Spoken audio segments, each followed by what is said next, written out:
رسول پاک صلی اللہ تعالیٰ علیہ وسلم نے فرمایا جنت میں ایک ایسا محل ہے جس کے اندر کھڑے ہو کے دیکھیں تو باہر سے سارا کچھ نظر آتا ہے، اور محل کے باہر کھڑے ہو کے دیکھیں تو اندر کا سارا حسن دکھائی دیتا ہے۔ تو حضور توجہ دلاتے تھے تو صحابہ میں شوق پیدا ہوتا تھا، یا رسول اللہ کس کو ملے گا؟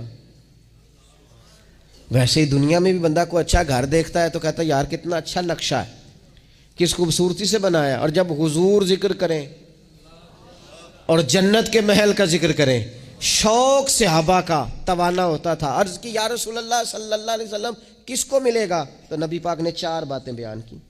فرمایا ایک وہ بندہ جو اچھی بات کرے، وقولوا للناس حسنا، لوگوں سے اچھی بات کہے۔ رسول پاک نے فرمایا کھانا کھلائے، اہل ایمان کی دعوتیں کرے، اور تیسرا فرمایا کثرت سے روزہ رکھے، اور چوتھا فرمایا جب لوگ نیند کے مزے لے رہے ہونا تو یہ اٹھ کر اپنے رب کی عبادت کرے۔